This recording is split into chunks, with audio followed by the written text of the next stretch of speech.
본격적으로 91년 뉴스를 한번 시작해 볼까 합니다. 제가 뽑은 91년의 최고의 뉴스, 마이클 잭슨이 Dangerous 앨범을 발표했습니다. 빰빰. 이게 너무나 중요한 뉴스 같아요. 91년? 네, 91년 11월 26일 날. 양준일 비슷하네요? 그렇죠. 사실은 이제 한국에 있는 많은 가수들이 마이클 잭슨한테 영향을 받았으니까 이게 4집이에요, 댄저러스 앨범이. 근데 이렇게 생각할 수도 있잖아. 뭐야, 이게 4집 발표한 게 뭐가 그렇게 중요해? 라고 생각할 수도 있지 않습니까? 근데 마이클 잭슨 전체 삶을 놓고 보면 이때가 그의 마지막 절정기였던 것 같아. 계속해서 상승하는 그의 삶이 이제 최정점을 찍고 그리고 이거 발표된 이후부터 그의 삶이 점점 힘들어졌던 건 아닌가. 마이클 잭슨 하면 그 떠오르는 이미지가 있지 않습니까? 멋지고 아름답고 뭔가 대단해 보이는. 그때 우리가 지금 갖고 있는 이미지는 여기서 왔다라고 나는 생각해. 그리고 마이클 잭슨의 요 앨범과 삶이 이때 시대와 잘 연결되어 있는 것 같아. 그래서 이걸 가져왔습니다. 마이클 잭슨의 삶에 대해서 좀 말씀을 드려볼까 합니다. 마이클 잭슨 노래 중에 뭐 좋아하는 거 있어요? 빌리진. 빌리진 어떻게 부르는 거지? 빌리진. 나나나나나나. 제가 마이클 잭슨을 관심이 없었어요. 그래요? 예. 정말 모르다가 그 빌리지는 그 앞에 쿵탁 이것만을 유명하죠. 그리고 그 춤이랑 그 문워크가 거기 나온 거. 맞아요. 그거를 나이 들어서 나중에 30이 넘어서 막 영상을 처음 보고 그랬었어요. 그리고 사실 마이클 잭슨이 돌아가셨을 때도 그때 좀 관심이 없었어요. 그냥 나중에 찾아보고 나서 가사의 번역본을 같이 접한 거예요. 너무 충격적이야. 뭐 이런 가사. 춘공깽. 춘공깽이 뭔지 압니까? 춘공깽? 충격과 공포다. 그지 깽깽이들 아닙니까? 너무 잘 알고 있네. 난 최근에 알았는데. 나 처음 들었는데? 하룻밤 이제 그 나이트 클럽에서 만났던 여인이 나중에 네 아이다라고 데리고 와서 얘가 내 아들이 아니다. 빌리진이요? 빌리진. 나 몰랐어. 뭐 그런 가사를 가사입니다. 찾아볼 생각을 안 했는데. 가사는 보지 않는 것이 정신 건강에 좋지 않을까. My son 이렇게 하잖아. 맞아. 마이클 잭슨의 삶을 간단하게 말씀드리려면 앨범 중심으로 좀 말씀을 드리려고요. 그래서 이 정도는 알고 있어야 될 것 같아. 그 솔로로 활동하기 그 이전에는 잭슨5, 잭슨스 이 이름을 두 가지 쓰는데 그 얘기는 많이 안 하려고. 그리고 솔로로 활동하기 시작했던 것이 그렇게 오래 활동했는데도 불구하고 한 7개의 앨범, 정규 앨범밖에 없어요. 사후에 나온 것들이 있는데 사후에 나온 거는 나는 잘 모르겠어. 그 얘기를 들었어요. 그래서 하나하나의 완성도가 엄청나게 높다고. 엄청나게 높죠. 간략하게 얘기하면 1집은 오프 더 월, 벽을 끄라고? 요게 이제 관용적으로 사용돼 가지고 독특한, 특이한 뭐 이 정도가 돼요. 그다음에 2집이 마이클 잭슨을 이제 정상에 올려놓았던 가장 많이 팔렸던 앨범 6,500만 장이 팔렸어. 바로 그 유명한 스릴러. 죄송합니다. 그다음에 비릿. 도망가란 뜻이야. 아 진짜? 싸우고 니네가 자신감 보이고 싶겠지만 그렇지 말고 도망가라. 뭐 그런 빌리진도 여기 스릴러에 들어있었던 거고. 잠깐만, 빌리진이 2집 거예요? 2집이에요. 독실이 태어났을 때 그거 문워크를 했었어. 82년도. 82년도야 그게? 아 그럼 진짜 공백이 길구나. 길긴 길죠. 3집은 배드라는 것이 1987년에 나왔고 3,200만 장이 팔렸어. 그리고 3집에서 이때 내가 가장 좋아하는 노래 스무스 크리미널이 여기 들어있어. 이게 진짜 멋있는데? 린댄스 몰라? 그래가지고 이게 앞으로 이게 이렇게 바닥에서 알아. 그 뭐 장치를 한 거라면서요. 그 특허권을 마이클 잭슨이 갖고 있어요. 아 진짜로? 못이 있어서 뒤를 이렇게 잡아줘요. 여기 뒤를 이렇게 딱 스키 점프 하듯이 이렇게 하는 거. 그다음에 4집이 지금 말씀드린 4집이 댄저러스. 그러니까 1991년 3천만 장이 팔리게 된다. 제가 좀 좋아하는 노래가 있대. 뭐 이거 뮤직비디오가 되게 멋있어. 그다음에 힐 더 월, 블랙 월, 화이트. 이거 마이클 잭슨 좋아하시는 분들은 제 복장이 도대체 어디서 기인했는가를 아실 수도 있습니다. 이게 블랙 월, 화이트에서. 기이하네요. 예, 알겠습니다. 그다음에 댄저러스도 여기 있었고 그리고 5집은 히스토리. 제가 아는 노래도 여기 있네요. You are not alone. 우리 언론들을 이렇게 호되게. 너는 언론이 아니다. 그렇지. 6집은 진짜 안 팔렸어. 200만 장밖에 안 팔렸고 그 7집이 마지막 정규 앨범이었다라는 거죠. 이 7개 앨범을 내고 팝의 황제가 된 마이클 잭슨은 본명은 마이클 조지프 잭슨. 그 요셉이죠, 요셉. 1958년생이었어요. 그리고 2009년에 죽게 됩니다. 향년 52세. 지금부터는 모든 한국 나이로 내가 다 바꿨어. 팝의 황제라는 이야기는 이미 한 1, 2집 때부터 들었을 것 같은데요. 2집 때부터 이제 나오기 시작하죠. 현재 살아있었다면 한국 나이로는 이제 63세가 됩니다. 그래서 살아있었으면 참 좋았을 것 같아. 그럼 이제 노년들의 팝이 어떤 건지 보여줬을 것 같기도 하고 멋있었을 것 같은데 아쉽다는 생각이죠. 가족은 9남매 중 7째. 엄마는 이제 클라리넷을 연주하는 사람이었고 아빠는 이제 잠깐 기타리스트로 활동했었는데 재능이 별로 없었고 폭군이었어요. 잭슨 5로 활동하면서 아버지가 이렇게 계속해서 이제 강하게 밀어붙이고 폭행도 많이 하고 거의 한 20장 정도 되는 거 이거 오늘 다 할 거 아니죠? 네, 오늘 다 할 겁니다. 지금 첫 번째 장도 안 했어. 밤새 하면 재밌을 것 같고 노래를 이렇게 들으면 좋은데 그러니까. 아쉬운 게 우리가 저작권 문제가 생각보다 복잡해가지고 직업 가수 알고 있네? 맞췄지? 별명 킹 오브 팝 팝의 황제 그러면 M4로 하잖아요. 그냥 시간 없어. 마이클 잭슨이란 존재의 의미는 크게 세 가지가 있어요. 전 세계 대중문화라는 것 자체가 마이클 잭슨의 전과 후로 나뉜다. 이거는 진짜 맞는 말인 것 같아요. 모든 것의 경계를 좀 허물었던 인물이었습니다. 인종에 대한 경계, 그리고 세대, 그리고 국가적인 경계를 대중문화라는 것 자체가 향유하는 게 나눠져 있었거든. 근데 그걸 다 무너뜨렸다라는 거죠. 버락 오바마가 등장할 수 있었던 거는 마이클 잭슨 때문이다. 그러니까 백인들이 흑인에 대한 차별이 굉장히 심했는데 이 젊은 세대가 흑인이라는 존재에 열광했더라는 그 경험이 오바마를 찍게 하는 데 있어서 걸림돌을 없애줬다 이렇게 평가하는 사람들이 좀 있습니다. 방탄이 그런 역할을 했다는 얘기도 하더라고요. 아시아 남성들에 대해서 열광하는 경험들이 그리고 그걸 넘어서서 나중에는 언젠가 그럴 수도 있겠다. 생애는 크게 셋으로 나눌 수 있는데 유년기 20세에서부터 34세까지 요게 덴저러스 앨범을 기준으로 한 거야. 그 전까지와 그 후로 덴저러스 앨범이 33살, 34살. 수리 PD님은 지금 33. 33. 요때 덴저러스 하나 나왔어야지. 유년기는 빨리 얘기할게. 오늘 주요한 내용이 아니니까. 이미 성공했습니다. 그러니까 우리나라 나이로 한 6살 때 이미 대중적으로 성공한 가수였어. 가장 어린 나이였는데 메인 보컬이었어요. 이게 급이 달라. 마이클 잭슨 얘는 진짜 장난이 아닌 거야. 그 내가 이때 너무 좋아하는 노래가 벤이라는 노래가 있어. 벤 나나나나나나. 근데 그때 들었어요? 아니면 나중에 듣게 된 거예요? 요때부터 들었던 것 같아. 아 정말? 그때 72년인데? 아 이때 못 들었구나. 아빠 몸에 있을 때 들었어요. 너무 어린 나이에 데뷔해가지고 평범한 생활과 정규 교육을 못 받아. 성인 클럽에서 계속 공연하거든. 이때부터 트라우마가 심해. 그래서 놀이터에서 노는 아이들을 동경했다라고 해.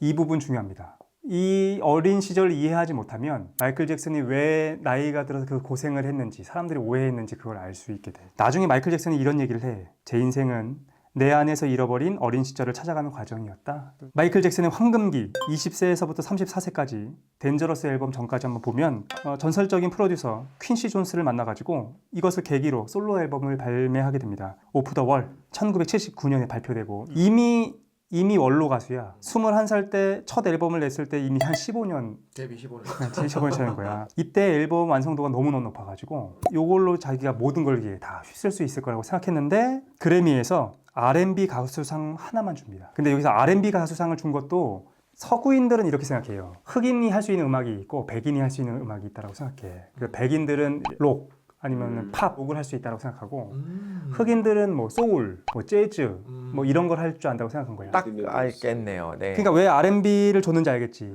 마이클 잭슨이 이때 벽을 느껴. 아 이게 뛰어넘을 수 없는 벽이 있구나. 그러니까 백인들이 이 새끼들이 그냥 이제 1년 뒤 MTV가 개국합니다. 세상에 태어나고요. 그러네. 제사장 태어나고 MTV가 개국되고 이때는 뭐 사람들이 음악과 영상을 함께 보는 것이 어색하던 시대였어. 자기가 누굴 좋아해. 이 노래 너무 좋아. 근데 가수를 몰라. 내가 그런데 아 정말? 왜냐면 차에서 음악을 듣고 다니잖아요. 보진 않잖아. 들으면 내 또래인 것 같은 감성을 막 불렀는데 나중에 보니까 20대 초반 너무 어린 남자인 거야. 그런 걸 경험할 때가 있어요. 백인 가수가 중심으로 등장하게 됩니다. 어쨌든. 그러겠지? 그죠. 네. 그리고 뮤직비디오도 굉장히 유치했어. 그냥 노래 부르는 걸 그냥 찍거나 가사에 따라서 움직이는 거 있지. 아름다운 태양 뭐 이런 거 있잖아. 그런 분위기였다라는 거죠. 그 다음 해가 되면 2집이 발표되게 됩니다. 스릴러가 발표돼요. 그러니까 마이클 잭슨이 요 상황을 이를 간 거야. 흑인에 대한 차별적인 분위기 그리고 영상으로 막 넘어가고 있는 그 시점.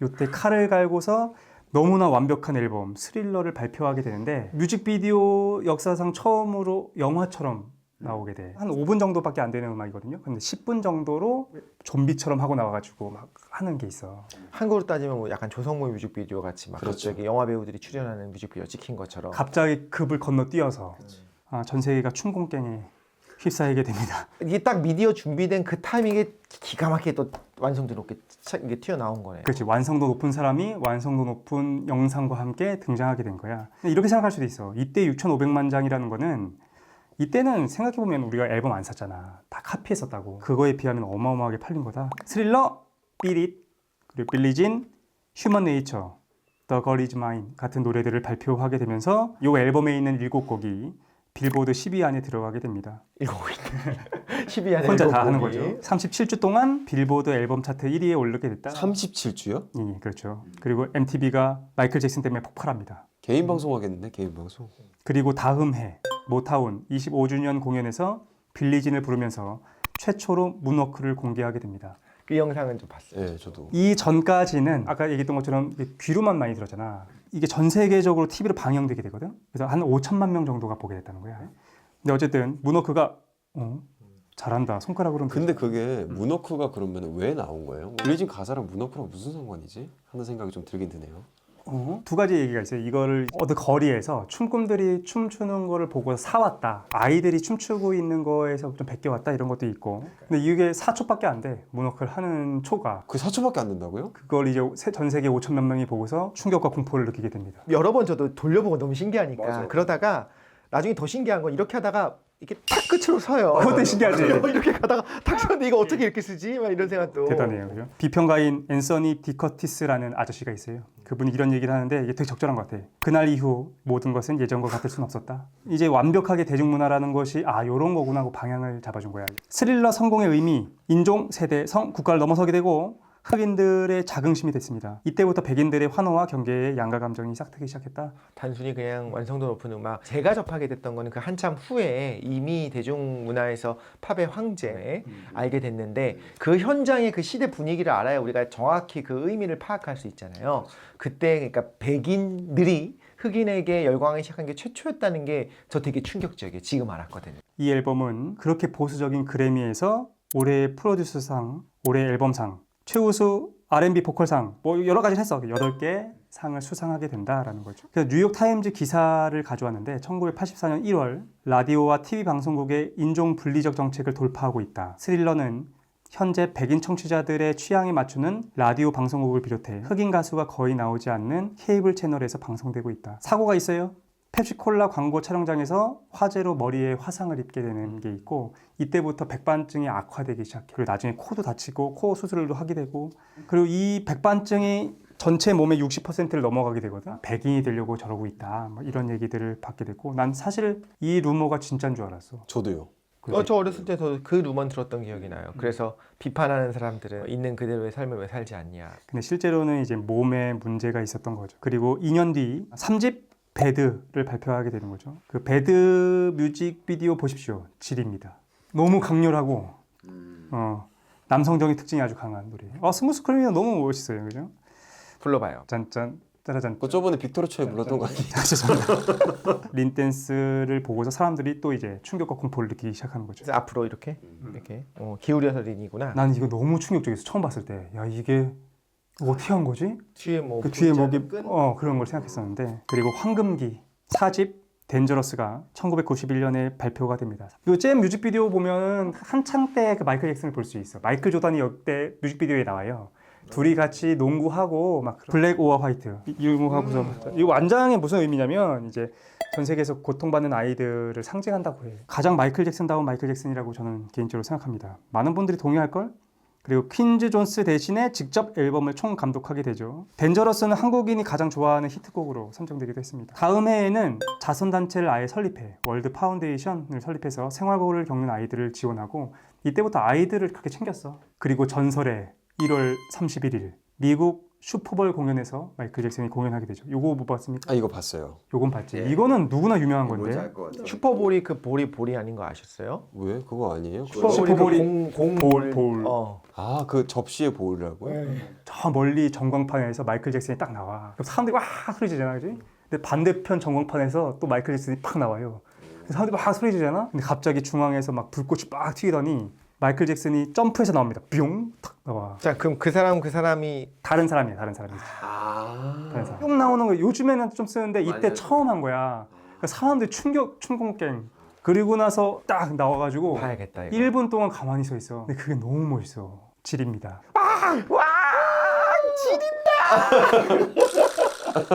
힐더월드를 부를 때 플랜카드가 다 아이들로 막 바뀌고 가운데에서 지구본이 탁 나오고 아 이때 진짜 장난 아닙니다. 1990년대 분위기와 어우러져. 대탕트의 분위기.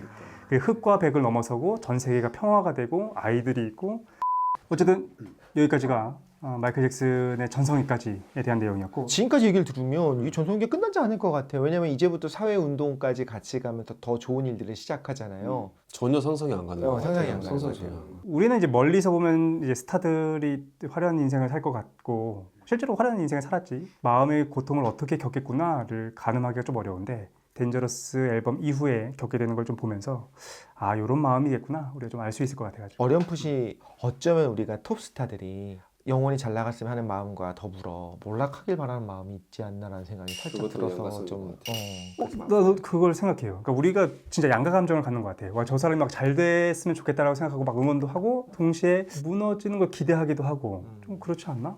라는 생각이 좀 들어요. 36세 이후부터의 시기는 스캔들과 정신적, 신체적 불안정의 시기다라고 얘기할 수 있을 것 같아요. 그러고 보니까 말씀하신 것 지금 곱씹어 보고 있었거든요. 미국 언론이 좀 유난히 더 그런 것 같기도 한 느낌이 드네요. 어떻게든 무너뜨리고 싶어하고 사생활을 더 보여주고 우리나라는 좀 그렇지는 않지 않나요? 미국을 따라가려면 아직까지 먼 것 같긴 해요. 미국이 좀 심한 것 같아요. 그럼 대중이 또 보고 싶어 하니까 1993년 8월 그거 93년에 하면 안 되나요? 지금 굳이 그거를 93년 뉴스네 생각해보니까 그래서 한 김에 소년을 성추행한 혐의로 고소당합니다. 이거 근데 디테일하게 안 할게. 이게 1988년에 시작된 일이야. 캘리포니아주에 마이클 잭슨이 자신의 거대한 대저택 네버랜드를 만든 건 뭐 다들 알고 있는 거지. 그러니까 엄청난 땅을 사가지고 놀이기구나 이런 것들 만들어가지고 어렵거나 장애를 갖거나 좀 힘든 아이들을 불러서 진짜로 같이 이제 놀았던 거야. 이름이 네버랜드였어요. 네버랜드. 네버랜드가 원래 피터팬. 그렇죠. 요게 연간 유지비만 한 50억 정도 들었던 걸로 알고 있고 한 150명 정도의 직원들이 상주하고 있었고 그렇다고 하더라고. 지금 150명도 상주했어요. 그러니까 이게 진짜 무슨 랜드구나. 1988년이었는데 당시 13세였던 조단 챈들러를 성추행한 혐의로 피소가 됩니다. 챈들러의 친부가 이제 이혼해서 따로 살고 있었는데 마이클 잭슨과 조단 챈들러가 좀 친하게 지낸다는 것을 알게 된 다음에 계속해서 이제 문제 없었느냐 막 계속 해가지고 아빠가 그래서 이제 성추행으로 고소를 해. 그래서 $2,000만 합의금을 요구하게 됩니다. 너 그 성추행한 거 다 알고 있으니까 $2,000만 달라. 잭슨이 거부하죠. 말도 안 되는 얘기다. 그래서 결론만 얘기하면 혐의를 부인하고 무혐의 판결을 받았어요. 근데 민사에서 합의를 해줘. 검찰이나 경찰에서 흑인이잖아. 강압적인 수사를 하고 대우나 뭐 모욕적인 말도 하고 그다음에 알몸수색을 시키고 그러니까 정신적으로 계속해서 압박을 줬던 거지. 그래서 마이클 잭슨은 싫어했었는데 사실 주변 사람들이 마이클 잭슨이 계속해서 말라가고 힘들어하니까 합의해주고 그냥 민사 끝내버려. 해서 합의해줬는데 이게 문제가 돼요. 그러니까 인정을 했다라고 생각해요. 그지 우리는 잘 모르니까 우리가 외부에 있는 사람들인데 합의해줬어? 한두 푼도 아니고. 그치. 우리는 그 이후에 이제 사정을 알고 있잖아요. 마이클 잭슨이 어떤 마음이었을까? 자기의 불우한 어린 시절을 보내고 어린이들을 위한 좋은 것들을 보여주고 싶었지, 사랑받게 해주고 싶어서 했는데 그 부모가 딴 것도 아니고 성추행으로 고소를 했어. 나 정말 죽고 싶었을 것 같아. 엘비스 프레슬리의 딸 리사 마리 프레슬리와 결혼을 하고 근데 언론이 또 집요하게 얘네들의 삶을 계속 파고들어요. 그런 인터뷰들이 있어. 그 마리 프레슬리한테 니네 진짜 성관계는 하는 거냐? 마이클 잭슨이 동성애라는데 아동 좋아한다는데 그런 거 본 적 있느냐? 니네 사업으로 결혼한 거 아니냐? 계속 추궁을 하는 거야. 딱 이 타이밍부터는 모든 언론이 계속 끝없는 추락만을 원하겠네요. 이제 뭔가 본 거지. 그러니까 이걸 물어뜯기 시작하는 거죠. 그래서 19개월 후에 이혼합니다. 근데 이제 밝힌 거는 이제 아이에 대한 문제다. 마이클 잭슨은 아이를 계속 갖고 싶어 했는데 리사 마리 프레슬리는 좀 이걸 좀 안정된 다음에 하자라고 했던 것 같아. 근데 마이클의 마약 문제가 좀 있었다고 하더라고. 그리고 1년 뒤에 5집 히스토리. 여기서 히스토리가 HIS를 강조해가지고 자기 얘기와 관련된 걸 좀 하게 되고 근데 많이 안 팔려. 2천만 장 정도가 팔리게 됩니다. 일집만큼 팔렸네요. 그렇지. 근데 이 정도도 뭐 어마어마한 거긴 하니까 CD가 두 개로 돼 있어. 나 이거 샀던 거 기억나거든. 히트곡 모음 CD 하나가 있고 그다음에 이제 신곡 CD가 있고 이렇게 두 개로 되고 마이클 잭슨이 이제 동상으로 돼가지고 이렇게 서 있는 유한한 언론이 이때인가요? 이때 있는 거죠. 아 그럼 제 농담이 아니라 그 타블로이드 언론을 향해서 하는 말이네요. 언론들을 이게 호되게 너는 언론이 아니다. 그리고 이 복잡한 시기에 한국에 옵니다. 그래서 1996년 기억납니까? 김대중 대통령 때 저 최초의 방안이 이때인가요? 이거를 진짜 관심이 없었음에도 불구하고 그 이후에 쏟아졌었던 수많은 그 기사들을 봤던 기억이 나요. 무대로서는 완벽했는데 우리가 생각했던 콘서트는 교감과 같이 주고받는 게 있어야 되는데 그건 없었다. 처음부터 끝까지 관객과의 소통은 없고 하지만 완벽한 쇼를 보여줬다. 뭐 이런 식으로 비판했었던 그게 아직도 기억이 나요. 이 망했다라고 얘기하기 힘든데 스캔들이 있고 해도 이제 평균 한 5만 5천 명 정도가 꽉꽉 찼다고 하더라고. 근데 한국은 한 절반밖에 안 왔어요. 그래서 유일하게 망한. 왜 비싸서 아니었어. 그때 굉장히 비싸기도 했고 한국에 좀 맞지 않았던 것 같아. 그리고 교회나 뭐 이런 데에서 극심하게 반대했대. 동성애, 뭐 아동성 주행 뭐 여러 가지 루머들로 인해. 한국 교회를 대표해서 사과 한 말씀. 그러니까 내가 해야 되나 대표인지 모르겠지만 근데 이런 거는 사과해야 되죠. 사과해야죠. 근데 그 전에 뉴키즈 온 더 블록 때는 바글바글 했었는데 뭐가 무너져서 뭐 사람들 죽고 막 했으니까. 그리고 그 팝 가수에 대해 우리가 기대하는 바와 우리의 평가와 락에 대한 게 좀 다른 것 같아요. 락이라면 원래 아이 사단의 자식들이야 그러면서 막 이렇게 하고 막 이런 거 버럭버럭 하더라도 우리가 박명수 씨가 그런 거는 그런가 보다 하는데 갑자기 유재석 씨가 만약에 버럭하면은 막 상처받는 것처럼. 그리고 이때는 10대들의 인기를 못 끌었기 때문에 10대 우상이 여기 있었지요, 사실은. 그렇죠. 서태지가 있었기 때문이었다. 그리고 나서 이제 1996년에는 자신의 이제 간호사였던 데비 로우와 재혼을 하게 되고 아이를 낳아요. 아들 프린스 마이클 주니어, 딸 페리스 마이클 캐서린을 낳게 됩니다. 그리고 곧 1999년에 이혼하게 되고 마이클 잭슨이 이제 40세가 됐을 때 6집이 나와요. 블루드 온 더 댄스 플로어 200만 장이면 사실은 가수로서 성공한 건데 마이클 잭슨에 비하면 이거는 좋지 않았다는 거죠. 어떻게 이렇게까지 떨어질 수가 있죠? 이거는 마이클 잭슨의 이미지의 문제도 있고 이때 소니와의 계약 문제도 있었고 이건 좀 복잡해요. 그래서 뭐라고 딱 얘기하기 힘든데 어쨌든 묻히게 됐다. 그리고 2001년 마지막 앨범 인빈서블 무적 발표가 됩니다. 이것도 700만 장밖에 안 됐고 이때 이제 소니를 강력하게 비난하게 돼. 그리고 이때부터 많이 힘든 상태였어요. 계속해서 이제 언론의 공격, 신체적으로도 계속해서 이제 문제가 되기 시작하고 정신적으로도 힘들었고 2002년에 대리모를 통해서 인공수정으로 셋째 프린스 마이클 2세를 얻게 돼. 근데 이게 또 문제가 돼요. 왜냐면 독일에 놀러 갔는데 호텔에 있었는데 밖에 막 기자들하고 막 팬들이 와가지고 아우 애기 보여줘요 막 그러는데 마이클 잭슨이 그때 기억나거든요. 빨간색 옷을 입었어. 그리고 이제 발코니에 나와서 애기를 이제 발코니 밖으로 이렇게 꺼내서 이렇게 보여줘. 마치 약간 라이온 킹에서 봤던 신발을 이렇게 했던 것처럼 이렇게. 발코니 밖으로 한 게 위험하기 때문에 문제가 된 거예요. 3층? 3층? 2층? 그럼 별로 안 높네요. 아기를 발코니 밖으로 2층인데 이렇게 하는 거 말도 안 되는 그게 거야. 아니라 보통 탑스타 고층에 있으니까. 그렇게 고층 뭐 36층 뭐 이렇게 보이지도 않았겠지만 그죠? 내가 생각할 때 유일하게 잘못했던 것 같아요. 마이클이 바로 너무 이렇게 정신없는 가운데서 많은 사람들이 원하고 막 그래서 나 실수했다라는 걸 얘기하거든요. 근데 요거는 잘못했던 것 같아요. 판단력이 좀 약간 흐려진 느낌은 들긴 하네요. 같은 해에 다큐멘터리가 나옵니다. 영국과 미국에 리빙 위드 마이클 잭슨이라는 다큐멘터리가 나오는데 이거를 이제 영국 그 방송국에서 계속 쫄라가지고 내가 실제로 어떻게 살고 있는지를 보여주면 사람들의 오해를 좀 풀 수 있을 거라고 마이클 잭슨도 좀 기대를 해. 그래서 요걸 찍거든요. 그런데 악마의 편집을 하게 됩니다. 여기서 영국 방송인 마틴 바셔가 네버랜드에서 마이클 잭슨을 인터뷰한 내용들이 나오는데 마이클에 대한 여론이 급격히 나빠지게 됩니다. 참고로 하나 가져왔어. 뭘 가져왔느냐? 마이클이 이런 얘기를 해. 왜 내 침대를 공유하면 안 되죠? 누군가와 침대를 나누는 건 사랑의 행동입니다. 그러니까 이런 내용들이 막 다큐멘터리 나오는 거야. 마틴 바셔가 마이클한테 동성애자냐? 라고 얘기했더니 마이클이 막 난 대답하지 않겠다라고 하는 내용들이 또 나오는 거예요. 그리고 다음 장면에서 마이클이 그 소년애와 손을 잡는 장면이 나오고 와, 근데 진짜 의도적인 편집이네. 그러니까 이거 딱 보면 사람들이 이걸 보면서 기억하지. 이거 소아성애 이거 문제됐었지라는 걸 다 떠올리는 거야. 성추행과 관련돼서 문제가 됐던 게 이제 그 침실에서 같이 잤었다. 뭐 이런 게 사실 문제가 됐었거든. 그런데 마이클이 그래서 반박 영상을 공개해. 그러니까 얘네가 찍을 때 개인 같이 찍은 거야. 왜 침대를 공유하면 안 되죠? 뭐 이런 얘기 했던 게 뒤에 내용이 이거야. 마이클 마틴 당신도 원한다면 내 침대를 가져가도 된다. 난 바닥에서 자면 되니까. 아, 그 말이었어? 난 항상 내 친구들에게 가장 좋은 것을 주려고 해. 그런 거야. 야, 근데 너무 심한 거 아니에요? 그래서 친구들이 바닥에서 자려고 하면 아니, 네가 침대를 써. 내가 바닥에서 잘게. 라고 말하게 되는 거죠.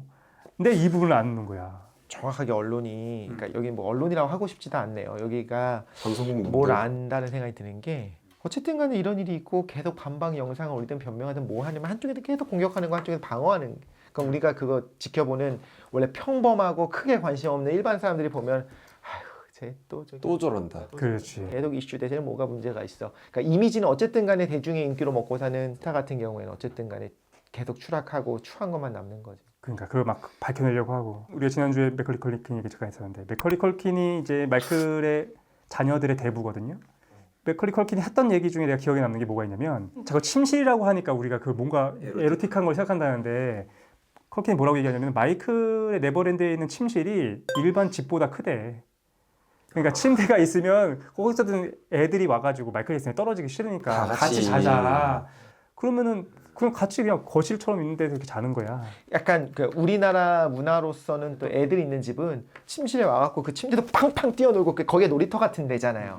근데 미국 같은 데는 좀 안 그래요. 애들 같은 경우에도 잘 때 되면 자기 방으로 딱 올려보내고 문 닫아버리고 그래서 그 공간이 그냥 프라이빗하고 비밀스럽고 그 같은 말인가? 어째 그런 공간인 거니까. 근데 어쨌든 언론 자체는 그 당시에 프라이빗한 공간에서 무슨 일이 있었을 거야. 침실에서 같이 잤다고 하니까 이게 뻔하다 뭐. 그래서 뭐 스킨십이라든가 이런 부분에 대해서도 그럼 미국이 동성 스킨십에 대해서 우리나라도 당연히 그렇지만 미국은 더 좀 무섭게 여기는 게 있는 것 같아요. 뭐 예를 들면 이 당시에 한국에서 뭐 여성들끼리 예를 들면 뭐 길거리 손잡고 다니는 거 뭐 이상하지 않았잖아요. 근데 미국 여성들이 그런 거 보면 쟤네들 혹시 뭐 사귀는 거 아니야 이렇게 했던 것처럼 뭐 이렇게 지나가다 이렇게 내가 했어. 오랜만에 만나서 이렇게 했어. 이렇게 쳐다보고 근데 미국에도 내 몸 이렇게 딱 보면서 뭐 하는 거야? 내 몸에 손대지 마. 그러면 괜히 머쓱해지는 거야. 옛날에 막 취해가지고 막 널브러져 자고 막 같이 눕고 막 이런 얘기를 할 수 있는데 미국에선 그런 일이 있으면 남자 둘이 같은 침대에서 있었어. 그러니까 뭐든지 성적으로 좀 끌고 가는 게 당시 좀 미국이었던 것 같기도 해요. 아까 전 동성애에 대한 문제도 이거야 사실은. 그 뒤엔 얘기가 뭐냐면 당신이 동성애자입니까? 얘기 많이 되잖아. 그래서 마이클 잭슨이 이렇게 얘기해. 카메라를 끄면 얘기하겠다. 카메라를 껐더니 뭐라고 얘기하냐면 나는 이성애자지만 내 팬들의 동성애자들이 있기 때문에 함부로 얘기할 수 없는 거다라고 얘기하거든. 어쨌든 우리는 이제 이걸 이제 해석하려고 하지만 당시 별로 관심 없고 대충 보는 사람들은 마이클 잭슨이 괴물이구나 라고 생각하게 됩니다. 프레임을 짠 거죠. 야, 근데 이거 너무 슬프다. 그렇지. 안타까워. 이거는 개인이 감당할 수 있는 수준을 넘어갈 것 같아요. 전 세계가 나의 몰락을 바라고 나를 억울하게 만들잖아. 나도 억울하면 목소리 커지는데. 나도 부끄러운데 성형으로 인한 이제 외모를 우리가 또 막 놀리기도 했었지. 그거 뭐 에이지 얘기도 했던 것 같아요. 그런 거 걸려서 막 이렇게 다 망가지는 거다, 막 이런 식으로. 코 없는 거다. 막. 성형 중독으로 인해서 중독에 백인 되고 싶어 하고. 나중에 알았는데 나도 왜 우리 그 옛날 사진 마이클 잭슨 막 진짜 괴물처럼 나온 사진 있었잖아. 그거 포토샵한 거더라고. 그거 진짜로 보면 멀쩡해. 2003년 다음에 요 방송이 있고 막 여론이 이렇게 되니까 두 번째 아동 성추행 고소가 있습니다. 이거는 진짜 근데 너무한 게 사기 전과 범죄자들이었어. 무혐의 판결이 내려지게 되고 자세한 얘기 안 할게요. 요것도 보면 속이 뒤집어지는 게 있는데 이거는 합의는 안 했죠? 이건 합의는 절대 끝까지 안 해줬어. 그래서 마이클 잭슨은 악의적 언론과 대중의 오해 그리고 자신의 외모에 대한 걱정들 그런 것들과 나머지 인생을 싸웠어야 되는 거야. 지금 말년을 딱 정리하면 이거예요. 아동 성추행 고소를 2번 당하면서 총 3번이야 나중에. 3번을 당하고 그거에 대해 변명을 하고 방어하면서 말년을 보냈다. 이 결론이 그거야. 그럼 우리가 어떻게 다가오냐고. 이 분의 진실에 대해서 우리가 사실 관심 없고 그랬구나 말년에 그랬구나 이것만 남잖아요. 기록은. 그러면 그런 사람이네. 몰랐으면. 너무 잔인하다. 너무 잔인하다 진짜. 어쨌든 심신이 지친 그는 항상 악몽을 꿨대. 그러니까 프로포폴이 필요했던 거. 프로포폴이었어요. 나중에 이제 30주년 기념 공연 같은 데에서는 다시 즐거운 모습이 보이기도 하고 우리가 좀 이런 거에만 초점 맞췄지만 그래도 열심히 활동했고 좋은 일도 많이 했고 그러다가 재기하려고 했던 거야. This is it 공연하겠다라고 이제 영화 제목이죠. 그렇지. 영화로 나오게 돼. 2009년 근데 갑작스럽게 6월 미국 자택에서 갑자기 사망합니다. 그러니까 다음 달에 있는 콘서트 This Is It을 앞두고 이제 급성 프로포폴 중독에 의한 심장마비가 사인으로 해가지고 그러니까 과량 투여? 맞아. 그 주치의가 콜레드 머레이였는데 프로포폴을 너무 많이 주입했다라는 것이 사인으로 지금은 밝혀져 있습니다. 지금 정설은 뭐예요? 그러니까 실수예요? 아니면 혹시 일부러라든가 혹은 뭐 어떤 이유로 독사했다는 의혹이 있는지? 의혹들이 굉장히 많았었는데 어쨌든 실수로 실수로 결론이 실수로. 그래서 요거 공연 준비 모습이 담긴 다큐멘터리가 This Is It으로 개봉됐습니다. 그리고 2010년에는 그래미 어워드에서 평생 공로상을 수여하게 되죠. 일단 그 이후에 뭐 발표된 앨범에 대한 얘기는 하지 않고 정리. 총 10장의 정규 앨범이 나왔어요. 7장하고 나머지 이제 3장 그 사후에 나오기도 했고 통틀면 약 7억 5천만 장의 앨범 판매량을 기록했다라고 해.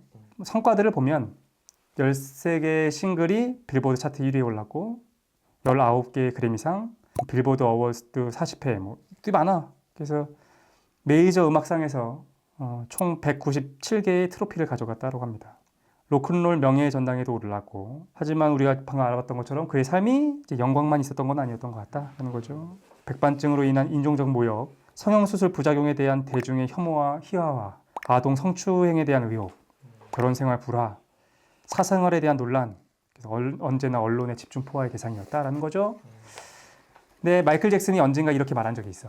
난 예술을 사랑하고 특히 미켈란젤로를 존경합니다. 만약 내가 그와 잠시라도 대화할 수 있었다면 무엇이 당신을 자극하고 영감을 주고 무엇이 당신을 그런 위대한 예술가로 이끌었는지 물어볼 겁니다. 그가 어젯밤 누구와 놀러 나갔는지 왜 햇빛을 피해 머물러 있는지 그런 것들을 묻는 것이 아니라 라고 얘기를 한 적이 있었죠. 그렇지. 그때 처음에 놀랐던 게 난 예술을 사랑하러 갖고 종교적인 얘기를 했는데 읽어보니까 예술을 사랑하고 네. 아니 근데 맞네요. 너무 정확한 말이네요. 마지막 문장이 진짜 슬프다. 마이클 잭슨한테 좀 미안한 마음이 좀 드는 것 같아. 근데 뭐 동정할 필요는 없을 것 같아요, 그죠? 그럼요. 이게 내 원고를 같이 보고 있지 말고. 너무 관심이 재밌어. 예술 때문에 어쨌든 그가 소수의 괴롭힘을 당했던 건 사실이지만 전 세계 사람들의 사랑을 평생 동안 받지 않은가라는 거죠. 그리고 마이클 잭슨은 이런 말도 했습니다. 모든 예술가는 불멸을 원하지 않느냐. 전 위대한 예술은 영원히 죽지 않는다고 믿는다. 이런 얘기를 했다는 거죠. 마이클 잭슨의 말이 맞는 것 같아. 그래서 그가 떠난 지 벌써 11년이 됐지만 우리는 오늘 그를 기억하고 있지 않습니까? 그리고 한 111년 정도가 지나도 많은 사람들이 마이클 잭슨을 이야기하고 기억하고 그의 영상을 찾아볼 거다라는 좀 생각이 들었어요. 왜냐면은 위대한 예술은 영원히 죽지 않는 거니까. 그래서 91년 뉴스를 준비하면서 마이클 잭슨의 가장 전성기 그 앨범이 덴저러스였기 때문에 한번 가져와서 같이 얘기를 해봤습니다. 좀 어떻게 좀 들으셨나요? 많은 사람들이 좋아하는 건 의미가 있잖아요. 제가 어린 나이였었고 당시에 다른 음악, 저도 락 되게 좋아했었거든요. 대학 간 다음부터는 여행 스케치라든가 뭐 이런 음악들 있잖아요. 그거 되게 좋아했었어요. 여행 스케치. 그러니까 사실 마이클 잭슨의 음악을 잘 들어볼 기회가 없었죠. 일단 영어고 좀 가사 되게 중요하게 여기거든요. 노래 들을 때. 그래서 못 들은 것도 있었는데 얘기를 듣다 보니까 되게 몇 곡을 듣고 싶고 몇 개의 영상을 찾아보고 싶은 게 생겼어요. 근데 여기서 제가 여쭤보고 싶은 거는 시사장님이 원픽을 하나 한다면 너무 사람들이 많이 아는 거 말고 이거 여러분 꼭 들어보세요가 있으면 그 이유와 함께 물어보고 싶네요. 아니 많이 하는 것도 보는 게 좀 좋을 것 같은데 아까 얘기했던 것처럼 슈퍼볼 공연 그 마이클 잭슨의 가장 멋진 모습이지 않은가. 내 마음속에 있는 마이클 잭슨의 모습이었다. 그래서 그거 찾아보시면 오지고 질입니다.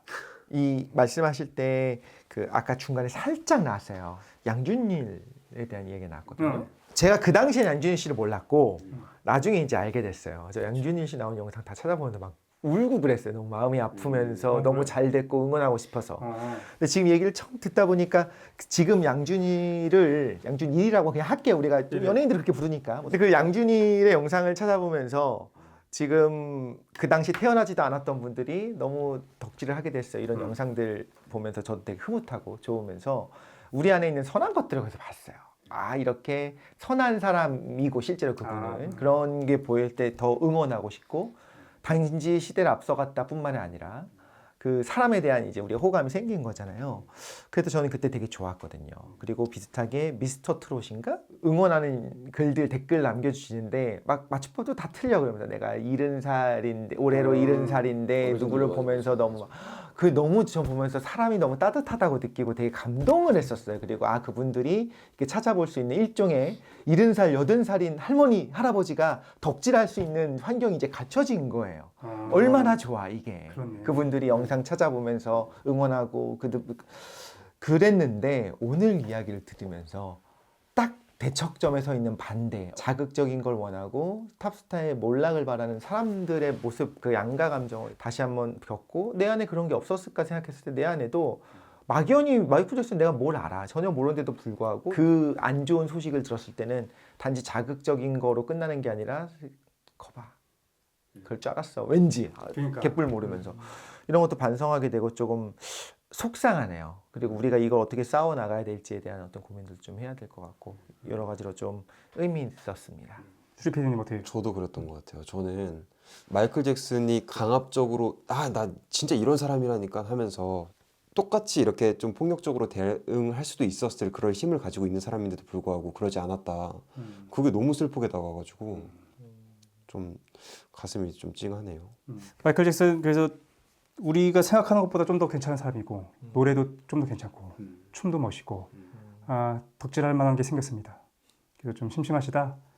마이클 잭슨 1집도 좋아. 1집. 그래서 1집에서부터 좀 찾아보시면은 재밌으실 거라는 좀 생각이 듭니다. 그래서 오늘 91년도 제가 뽑은 뉴스는 여기까지 하고 다음 주에 왜 91년도에 마이클 잭슨이었죠? 91년도에 덴저러스 앨범 너무 위험해. 너무 미래까지 달려서. 너무 미래까지 가더라고요. 아, 그래서 다음 시간 91년도 두 번째 뉴스로 네. 찾아뵙도록 하겠습니다. 감사합니다. 감사합니다.